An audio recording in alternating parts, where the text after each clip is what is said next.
Good evening, everyone.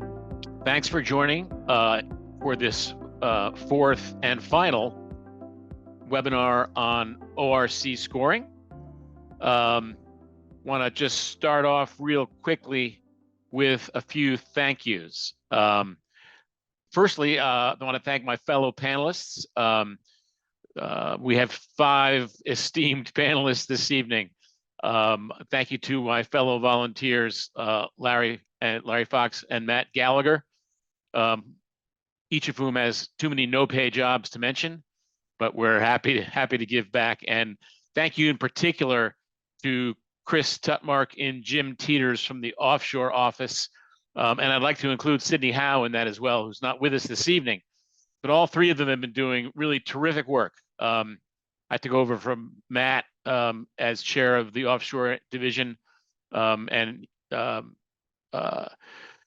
Chris and Jim and Sydney and Matt left me a very tidy office running in tip-top shape. So thank you to you guys.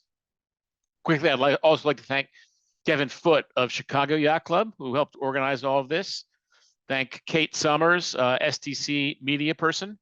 I'd like to thank Dobbs Davis from ORC, who's been very helpful. And last but not least, Tim Hill of New York Yacht Club, who's been the stage manager and tech for all of these, amongst many other jobs. So thank you, Tim. I'm sure I've left somebody out, but thank you to whomever that is. We very much would like questions. Please put those in the Q&A function, which appears to the right of the share screen button on your screen. We are not using the chat, but Chris will monitor the Q&A and curate those questions, and we'll get them answered. As I mentioned, this is the 4th of a 4-session series. In the first one, we gave a general overview of the VPP and the wind matrices. And in the second one, we gave an overview of the basic scoring options. I'd just like to point out that the recordings of each of those 3 are available. The hyperlinks to those recordings appear in slide 15. We will both send out the deck, and if you want to screenshot slide 15 when we get to it, you'll have that information. Ed, that link is actually right there on slide 3. The Storm Trysail link is where those presentations are. Even better. Thanks, Larry. Tonight, we're going to cover 4 things, 2 in depth. We'll talk a little bit about custom course and constructed course, and then move to performance curve scoring and weather routing scoring, both of which will be used in the upcoming New York Yacht Club ORC Worlds in October.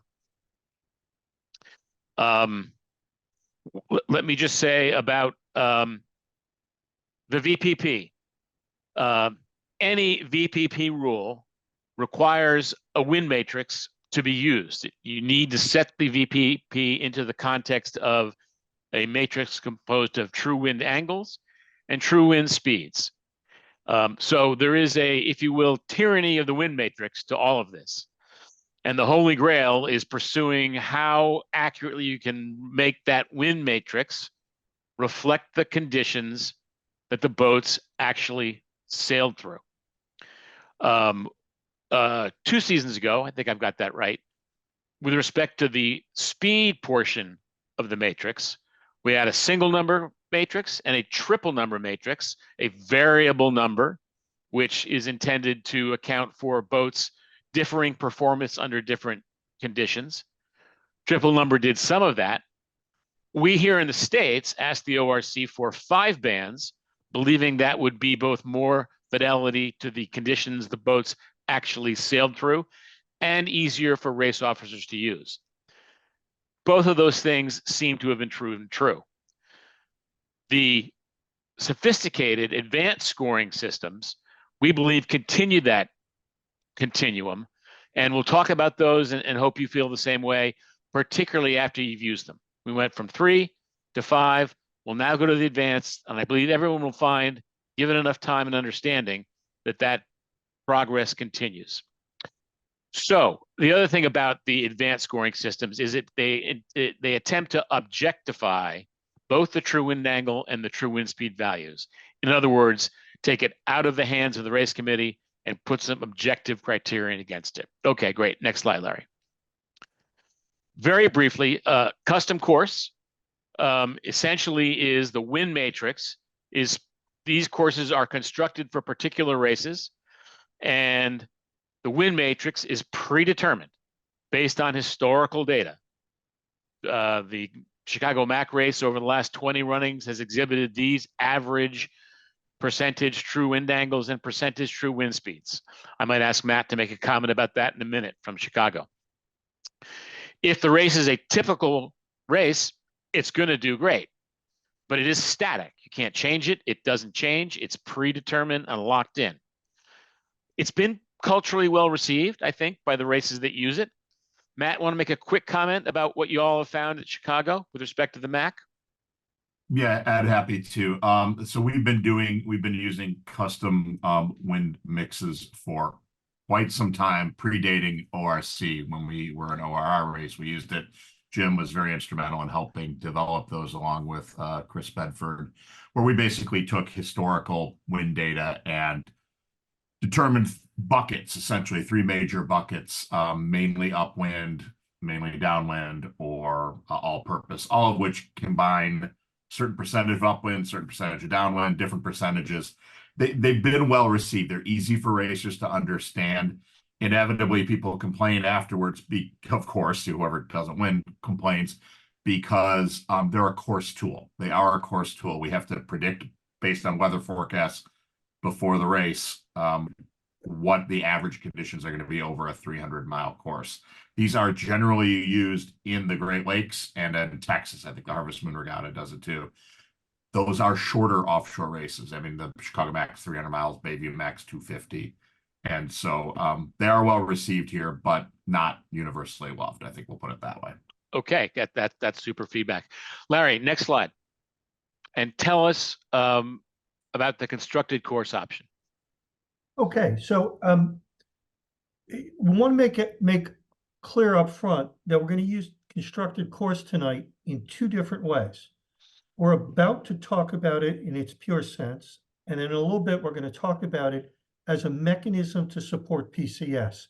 And it's just critically important that we keep those different. So what does constructed course mean? It means that we literally construct a race course from each of its legs, defining for each leg its distance, its bearing, the true wind direction and true wind speed on that leg, and optionally current as well, set and drift of current. And in that, it offers an incredible level of precision, but it also offers a very significant challenge, even to some of the most experienced race committees. Some of the guys who've been at this for decades down in Annapolis have said we've thought about trying to use it, we're just afraid to. So it's a challenge. It comes with a couple of other challenges. The numbers are really discrete when you use this. It's not like a matrix where you have a range of wind speeds and a range of wind angles. The true wind direction on that leg is set to the degree. The true wind speed on that leg is set to the knot. The bearing is set to the degree, and it is what it is. Now, it has the benefit that it can be changed, right? In the middle of a race, I can say, okay, wind shift on that leg, swing that over a little bit, and that's great if you have the expertise and means to monitor that in a meaningful way on the course. And if you're not running so many classes that nothing really means anything to a particular leg, it becomes more general. So I would say certainly the precision is its plus. We'll talk a little bit more about its use for PCS in a moment. But the thing I'd leave you with is it's really challenging to use. And some of the other advanced methods provide a little more strength with a little less challenge. And so we'll look at those in a little more depth, I think. Great, Larry. So I think the takeaway here is constructed course represents another step in trying to create the fidelity I talked about in a fairly straightforward way. Oh, as the boats go around the mark, let's measure the true wind direction and the true wind speed and mark it down. Intuitive, that facially that makes sense. A couple of things to think about all of a sudden is, okay, what's the elapsed time between boat number 1 and the last boat? It gets more complicated fairly quickly. Next slide, Larry. Okay, on to the main act. We're gonna go through this. I'm gonna tell you what time it is, and then Larry's gonna tell you how to build a watch. And correct me where I went wrong. And Jim can pitch in here too. Performance curve scoring. I think it's most effective on windward leeward, which you might be able to say about all the methods. But on the windward leeward course, the true wind angle portion of the wind matrix is solved. You're either VMGing up or you're VMGing down. So the true wind angle portion becomes pretty straightforward. With respect to true wind speed, performance curve scoring imputes what the wind should have been given how fast your boat goes based on the IVPP. What it does is it takes the elapsed time of your race from beginning to end, and it takes the course distance and translates that into your miles per seconds per mile rating, translates that to a performance curve, which I'll talk about in a second, and says essentially, oh, okay, your rating is X, you finished the race in Y elapsed time. That suggests, based on the VPP, the scoring wind or the wind that you sailed through should have been Y knots. Pretty simple if you break it down that way. If the scoring wind, as computed, is higher than what the rating and the graph says it should have been, that means you hit a few shifts. If the scoring wind is slower than what the graph and the imputed wind is, means you missed a few shifts, or the main halyard broke, or something else. What's good about this method is that we experienced, I think it's a fair statement to say, that 3 bands was good, 5 bands was better. Using this method, true wind speed is dynamic and is interpolated in one of 7 wind bands. Those wind bands corresponding to the zone between each of the wind speeds on the x-axis of the graph you're seeing, which are spat out of the ORC VPP. So in a sense, you've got a very high number of wind bands all interpolated between 7 steps. So that's great fidelity to the actual wind that the boat sailed through. Well, let's call out a couple of things on this one, Ed. Great. So first, the objectivity of the rating itself. The reason this works is that your seconds per nautical mile is your rating in any given condition. And so when you take your elapsed time and divide it by the race distance, you get a rating that allows you to enter this chart and interpolate it. Yeah. The second thing I want to point out about this chart, and I like this one because it is 2 boats with different characteristics. And so if I'm sailing a race here, and the polar true wind speed, or what we used to call the not imputed, but the implied true wind speed is between 12 and 14 knots, let's say.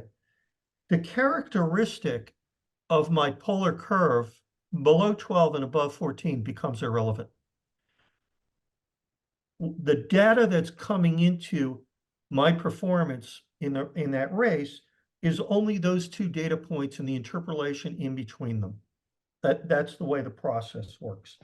And I don't want to draw your attention to point 2, because PCS under ORC, and this is kind of cool, it's not really one method. It's one method, but it has 3 flavors. The first is pure windward leeward, and Ed is exactly right in saying that's its best spot. You're only talking VMG up and down. Very little can go wrong in that. Math works really well. The second way we can do that is we can use all-purpose, and we can generate the performance curve from all-purpose. I'm going to show you that in a moment on the next slide. And the third method, and this is what I was alluding to a few minutes ago, is that we can actually use custom constructed cores real time to create a matrix, if you will, of that race and produce on the fly in the scoring module a set of polar curves that apply to the specific race at hand. And that offers some cool options. It covers things like races that are hybrids, that are part windward leeward, part point to point, or races where something is changing materially in the middle and you want to still take advantage of PCS. So there's some cool stuff there to look at. All of which is lightly used. I think it's fair Yeah. to say that the PCS really shines on the windward leeward. Yeah. I think the next slide, Larry, will be useful to show them how So- the ratings figure into this. Yeah, so here's where it comes from. And I wanted to describe those three because now you're going to see them in numbers. If I look at the last two lines on this table, the selected course, the windward leeward for this boat, which is the J111 Swift, that line is their polar curve for windward leeward racing. The line below it is their polar curve for all purpose, and that's on your certificate. So you know what those are anytime, any race, those are done. Yeah, let me just interject here to make it simple. The polar curve is composed of those data points, which are how fast your boat goes in each of the wind speeds for the true wind angle matrix. Yep, exactly right, Ed. And then the third kind, where we use constructed course to build the matrix, well, that can't be on the certificate because, of course, each time you do it, it's different, right? And that's its beauty, but that's also its complexity. So let's take the method a step further. So now we've got this curve. We've arrived at the seconds per mile, and we're going to take the boat that scores the highest wind. And those of us who remember PCS earlier, we just ranked the boats in terms of the implied wind from fastest to slowest. That was 1 through N. Now what we do is we take this and we find the boat that has the highest polar wind or implied wind, and we take that true wind speed and use it to generate the ratings for every boat in the fleet. So maybe I have boats that ranged from 8 knots to 10.8 knots in this example. Everybody's going to be scored under 10.8. The logic behind this is that the guy who has the highest wind speed is probably the guy who made the fewest mistakes on the race course. And so everybody actually sailed in that wind. Some of us just made more mistakes than that guy. And so once we take that, we now have a corrected time for every boat. Those are ranked in order, and we've got our results. And we can thank our friends in Italy who found that last twist and implemented it, because it really it corrects an assumption. And I should just say on that, it does not just change intervals between boats, it actually changes positions to do it that way. So yeah, I think, let me just say about that second step. I think there are two components to that. The logic does seem to hold together. Okay, the boat that won made the fewest mistakes. Probably its scoring wind most accurately reflected the wind that the whole fleet actually sailed through. Okay. I think another motivator in this second step was a reluctance to show on the cumulative scores sheet the scoring wind, because it tends to confuse people. So there are two aspects to that, I think it's fair to say. Fair enough, Ed. So, Ed, if you want to talk a little bit about the kind of weaknesses, strengths, and considerations on PCS. Sure. The big one that everyone talks about is it can be difficult to know how you're doing on the race course. There are tools, I believe, available on the ORC Sailing Services website that will enable you to do that. Am I right about that, Larry? With PCS, it's a little bit harder. If you have a scratch sheet up front, you can kind of do that. But if you're waiting for the end of the race to have the numbers, Yeah. it's So still like guesswork. More to my point then, the weakness is it's difficult to know how you're doing on the race course. It does maximize the utility of the VPP by moving from 5 wind bands to a very large number of wind bands, depending on the resolution of the arithmetic. And it is particularly useful for ORC championship events, as those events, including the Worlds, are scored by class. There's no overall winner. There's a world champion in Class A, a world champion in Class B, and a world champion in Class C. So PCS is particularly well suited for that regatta format. On the slide, which you'll all have access to, there are a variety of other weaknesses, strengths, and considerations, but in the interest of time, we'll leave it there for now. Happy to answer any questions as they come along. You know, there's sort of a pragmatic case here. And we're jumping into WRS now, and which is weather routing scoring. Yep. And we're going to dig into what it is and how it works and all that. But the first thing we want to say is, well, first, I'm going to tell them what time it is, Larry. Then you're going to tell them how to build a watch. okay, you tell them what time. Sorry. Okay. Didn't mean to cut you off. So weather routing scoring. The very simple explanation is that the race committee chooses a forecast in the form of a grid file, which I'm sure everyone on this call is familiar with, then uses the ORC polars for the boat, and then using an algorithmic routing program like Expedition, routes that boat over the course. It routes every boat in the fleet over that course. And thereafter, each boat is essentially racing against its polars. There's still the tyranny of the wind matrix. You got to have a wind matrix to apply to the VPP.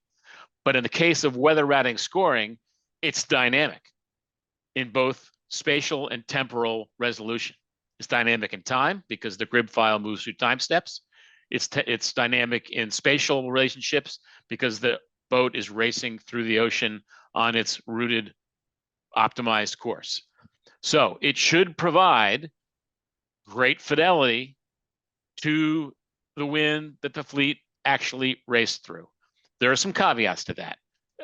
This is my personal opinion, and that is the real golden zone for WRS seems to me to be between something like 24-hour elapsed time and 96-hour elapsed time. Beyond 96 hours, forecast accuracy degrades. Before 24 hours, there's not enough hours to kind of average out what the grid file sees. So that's a little bit of an editorial on my part, but I couldn't resist. Okay, Larry. So I'm going to concur with Ed in part. I think there is a distance band. It's certainly more than a short race, more than a windward leeward or even a long day race. I'm going to put my kind of far end closer to 48 hours, maybe even a little less. And we'll get into why that is. It has to do with what high res files are available and their cycle. But what I really want to start with is the reason to use WRS is that it works better. We're going to talk about all the logic and all that stuff, but the initial results are incredibly positive. And what you're looking at here is 16 races that were sailed in Europe that the ORC team scored. And they did this while they have a plan to work with, predict wind in the future, they did this in a semi-manual way with Expedition and the ORC pullers and the best grips they had available for the individual races. And when you look at all of that, the numbers that popped away to me and the comparison that's being made here is which approach to rating, WRS or APH, had elapsed times closer in line with predicted elapsed times, or PETs. And in 11 of the 16, that was weather routing scoring. In 3, it was the APH, and in the remaining 2, they were the same, right? Now, for something where I'm not sure I have the right analogy for code, but the ink is still wet on this thing. So to be performing this well early on is saying something. And, you know, our take would be that as we see more and more of this and we learn where it works well, where it doesn't work well, what are its extremes and its limits, we'll be in a really good position to know how to use this incredibly powerful tool. So we'll see more of that as we move in. Let's But sorry. hang on 1 second, Larry. Just go back 1 second. I just want to call out the averages because I think they're Fair enough. somewhat dramatic. I mean, APH, all-purpose handicap, was 27% on average slower than actual elapsed. I'm sorry, actual elapsed was slower by 27%. Mhm. In WRS, actual elapsed was slower only by 7%. That's a pretty big difference. And that 7% number is pretty good. Yeah, and if you look at the variance column, you'll see that in many of these races, yeah, it's more than a couple of times closer. Some of them, it's up to 6 times closer. And on average, that 27 to 7 is it's almost 4 times closer. Almost 4 times closer. There you go. So that's, you know, and let's back up and remind ourselves that APH is a really good method. And it's a method a lot of us have been relying on for a lot of races for the past few years. So this is not, you know, we're picking on something that doesn't work and beating it up. This is a real improvement from where we were. So let's take you through sort of how this works. And I want to take the sort of simple view of this. We could spend days on this and even more days on the part that hasn't been sorted out yet. But the first thing that really happens is that the ORC team meets with the OA and the race committee, and they go through how they're going to do this. Now, those of you who know Expedition are going to understand this immediately. And those of you who are not as familiar with Expedition, you probably have navigators who are. But essentially, Expedition is this incredibly powerful tool that optimizes how the route a boat should take to get from point A to point B fastest, assuming a grid file, the weather, a grid file, the current, where that's applicable, and a whole bunch of other things. And some of those key things are, well, which grid are you going to use? There's lots of options out there for grids. High-res options, the GFS and European that we all know that extend out 10 days. There's lots of options out there for you to use. Which one should you use? Local knowledge is the best starting point for that. Should you use a current grip? Well, if you're sailing the Block Island race on Long Island Sound, there isn't a lot of question about whether or not you should use a current grip, right? But if you're sailing an area without appreciable current, that may be unnecessary. It's up to the OA. How do you deal with land? So Expedition has a facility called Race Notes. It keeps you from running aground. Well, attempts to. Well, let me rephrase that. It keeps your optimum route from running aground. Okay. What you do after that is a different matter. But how to use those, both for land and for exclusion zones, is a complex and finicky thing. And so getting that right, getting that approach right, knowing what works in a particular area is really helpful. Polar percent.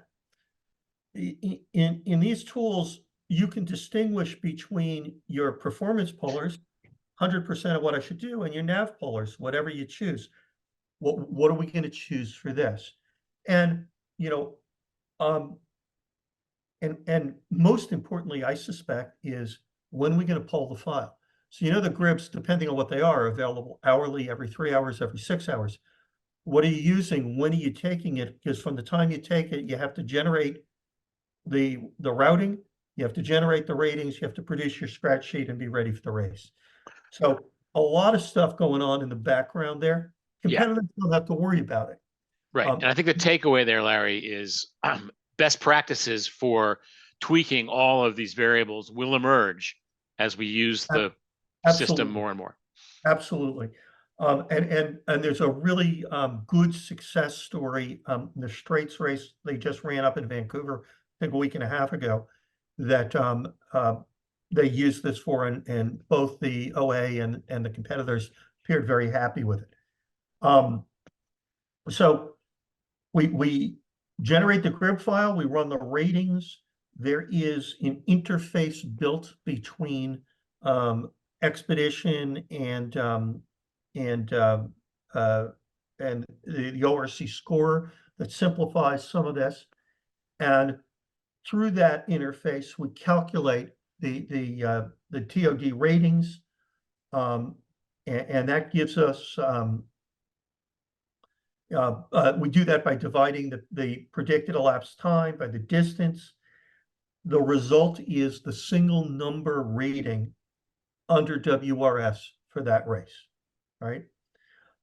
Each boat's elapsed time is then multiplied, by a time on time version of that rating. If that's what you're using, you can do it also with time and distance. We get the corrected times, we rank them in order, we have our results, and that sounds pretty simple.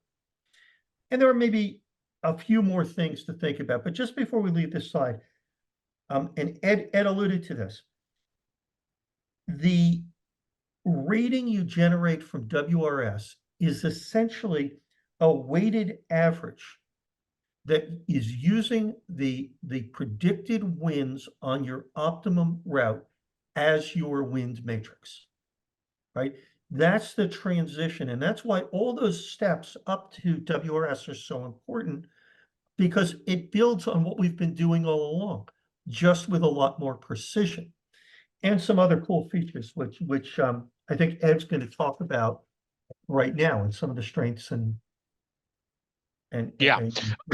As with the other ones, I'm not going to read this whole slide. You can read that for yourselves. I'm just going to point out a few weaknesses. Obviously, the accuracy for the grib is going to be invariably less for the slower boats than for the faster boats, because the slower boats need to move farther out from the initialization time of the grib. That may advantage them, it may disadvantage them, I don't know, but it is undeniable that the grib will be less accurate for slower boats than for faster boats. Strengths, I think I would just simply point to that slide that Larry had up a little while ago, which has fairly robust data suggesting that this is an improvement. Considerations, as I mentioned before, I think one way to think about this is that the wind matrix is undeniably dynamic. And then the other consideration we've talked about already, which is the youth of this system. And I think it can only get better and better as race committees use it more and more and develop best practices. Some other things going on here, not in the rating itself, but in the way we use it. Transparency is going to be key here. And there's a lot of TBDs. What are we going to share? How are we going to share it? You know, will everybody be able to get the grib file that's used for the scoring run? You know, when will they be able to get it? Before the race, after the race? How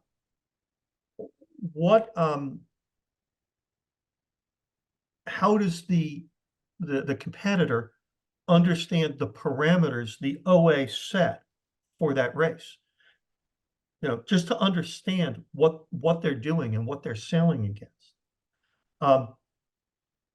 Those are things we got to work out. I think everyone agrees that transparency in a general sense is good.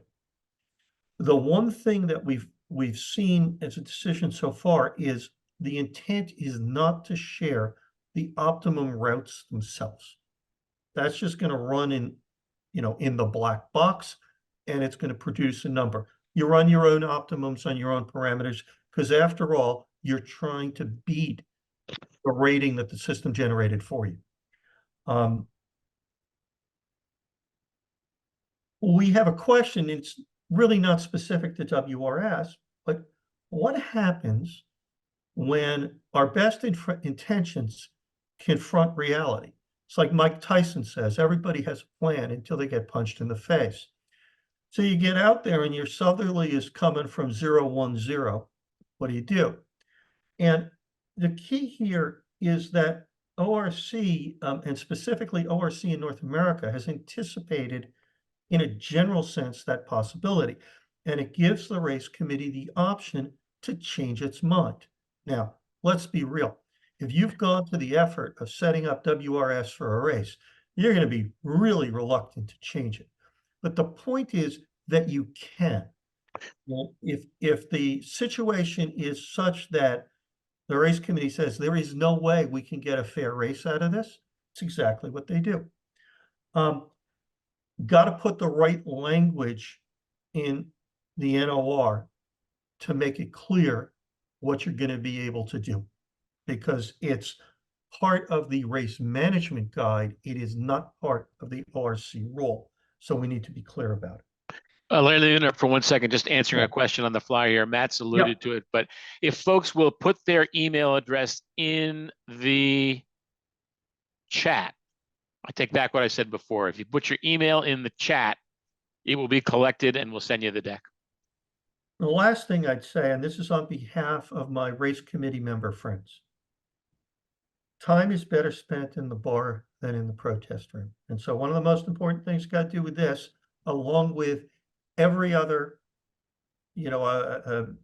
VPP-based rating, is put down that the selection of the scoring option and the parameters that accompany it are not subject to redress. And those of us who have been in the protest room on what the wind strength was, will tell you it's a real waste of time.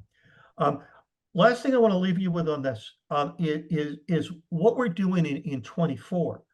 So the Straits race I mentioned was just completed. That's out in Vancouver. The ORC World Distance races are going to use WRS. The Windward Lures are going to use PCS. Storm Trysail Club Block Island race and Stanford Yacht Club Vineyard race, races that offshore sailors in and around Long Island Sound know well. We're going to shadow score those. And I want to be clear about what that means. We're not publishing results at the end of the race of who won WRS. We are figuring it out, learning from it, and we'll share our learnings at a date after those races. But the races are being sailed under the existing rules as they're defined today. But this is all about learning more and making sure we take advantage of this powerful tool. Stand by, Larry. I've given everybody bum dope. Please put your emails in the Q&A, not the chat. Ed, you covered pieces of this, but anything else you want to talk about in the wrap up before we get into an interesting example? No. Just an example then, and this is the difference that ORC makes. Last year, I had the privilege to once again sail the Marblehead Halifax race, which is a wonderful race. If you've not done it, you have an opportunity, you should absolutely do it. This is a long established race. Everybody knows it is a downwind race because it is year in and year out. You get your prevailing westerlies, you're basically sailing east to Halifax. And lo and behold, this year, a couple of days before the race, everybody knew it was going to be beat. But the way the sailing instructions were written were locked into, the NOR really, they're locked into a predominantly downwind scoring approach. And there was a bit of a revolt at the skippers meeting. But there were strong opinions on both sides, and while the committee was willing to be adaptable, they weren't going to go and change the things the day before a major ocean race. But what would have happened if we had ORC in some of these options? Or what could have happened? Maybe that's a fairer way to put it. We could have made a race day shift, and instead of doing predominantly downwind, we could have done predominantly upwind. Or we could have used PCS with the constructed course option.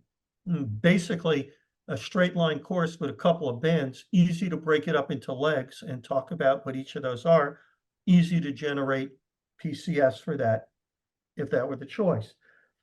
And an interesting thing happened on the race. So it was a beat.